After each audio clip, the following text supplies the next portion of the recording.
Halo teman-teman sekalian, salam jumpa lagi dengan saya Budi Darmawan, Senior Consultants di PT SSCX Internasional. Bagaimana kabar teman-teman sekalian? Mudah-mudahan semua dalam kondisi yang sehat, bugar, dan siap melakukan improvement di area manapun di tempat Anda bekerja. Untuk pembahasan kali ini, kita akan membahas kelanjutan dari apa yang sudah kita sampaikan di fase yang sebelumnya.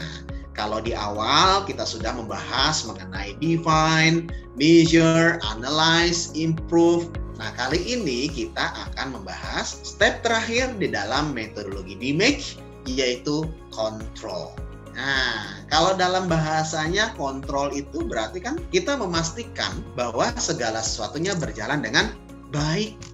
Coba kalau teman-teman disuruh ngontrol ya, coba kontrol karyawan kita bagaimana kerjanya.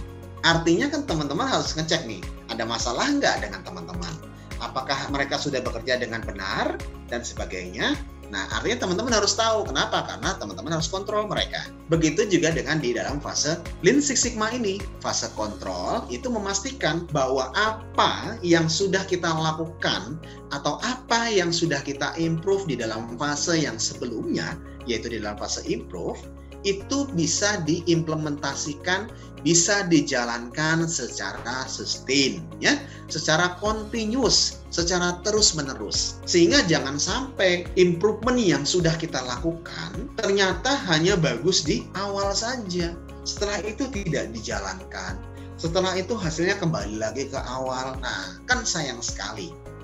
Bisa jadi kita sudah betul di dalam fase improve, fase kontrolnya kita santai, kita nggak terlalu fokus di fase kontrol. Nah, itu salah.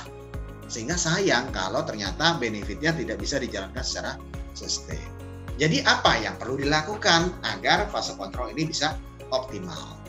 Yang pertama adalah kita harus pastikan bahwa segala sesuatunya sebelum kita serahkan kepada si process owner itu sudah kita siapkan.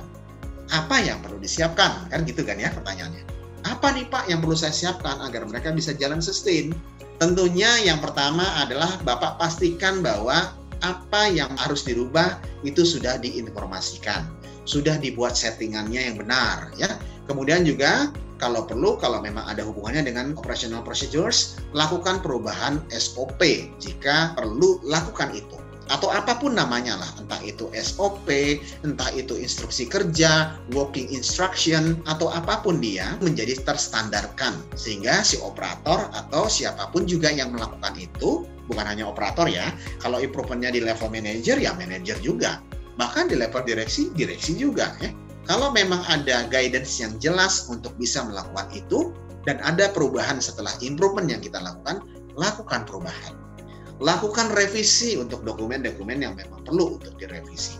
Sehingga si pelaku improvement tadi itu tidak merasa terpaksa, tetapi menjadi satu kesatuan atas aktivitas yang harus dia lakukan di dalam keseharian dia bekerja.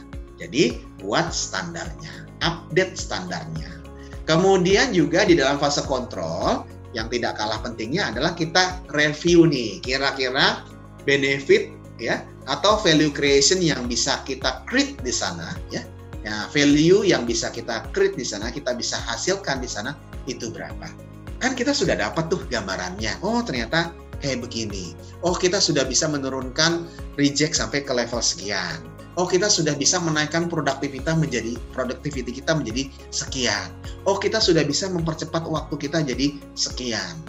Nah, setelah kita pastikan itu dan sudah kita implementasikan, walaupun mungkin kita belum mengimplementasikan secara lama tentunya, tapi kita bisa memperhitungkan. Misalnya dari waktu 2 minggu implementasi atau bahkan 3 minggu ya, ataupun bisa jadi kurang ya, itu kita bisa memperhitungkan kira-kira benefit berapa yang bisa kita dapatkan dalam misalnya 1 bulan atau annual 1 tahun. Biasanya kita rekomendasikan dalam waktu 1 tahun. Berapa saving yang bisa teman-teman dapatkan buat perusahaan. Sehingga dari sini tim manajemen ya atau CEO-nya, pokoknya petinggi perusahaan lah jadi senang gitu ya. Jadi senang, oh bisa dapat segini loh, bisa saving segini, wah luar biasa gitu kan ya. Nah, itulah keuntungannya suatu Project Six Sigma. Nah, kemudian salah satu yang terakhir yang paling penting juga adalah saat handover ke si process owner. Saat kita melakukan handover tadi, pastikan segala sesuatunya sudah tersampaikan dengan betul. Kalau kita bicara prosedurnya sudah divalidasi, sudah disahkan untuk digunakan, sehingga si implementer tinggal menggunakan. Atau kerjasama juga dengan si process owner dalam pembuatan prosedurnya. Kemudian juga pastikan bahwa mereka, si pelaku improvement tadi, sudah disosialisasi. Tidak cukup hanya dengan membuat SOP, tetapi dia tidak tahu dan tidak pernah disosialisasikan mengenai SOP tersebut, bisa jadi nanti implementasinya tidak maksimum. Jadi bukan hanya bikin standarnya, tapi sosialisasikan ke PIC terkait. Mungkin bukan hanya si pelaku atau di bagian shop floor saja, tetapi juga di area mungkin atasannya, leadernya, atau supervisornya, atau bahkan sampai manajernya juga disosialisasikan. Perubahan apa saja yang perlu dilakukan. Nah, harapannya setelah sosialisasi sudah kita lakukan, sistem yang sudah kita persiapkan, metodologinya juga, standarnya juga sudah kita buat. Nah, tentunya harapannya mereka bisa menjalankan itu secara sustain. Nah, walaupun nanti tentunya ada juga ya review yang bisa kita lakukan atau audit yang bisa kita lakukan, entah itu 3 bulan setelah handover, ataupun 6 bulan, ataupun 1 tahun setelahnya. Kalau untuk itu, silahkan masing-masing organisasi bisa membuat sendiri sistemnya. Bagaimana sistem evaluasi atau sistem audit yang mau kita implementasikan atas hasil improvement dengan Project Six Sigma ini. Seperti itu. Nah, setelah fase kontrol selesai, sebetulnya artinya project kita sudah selesai. Karena kita sudah handover ke si process owner.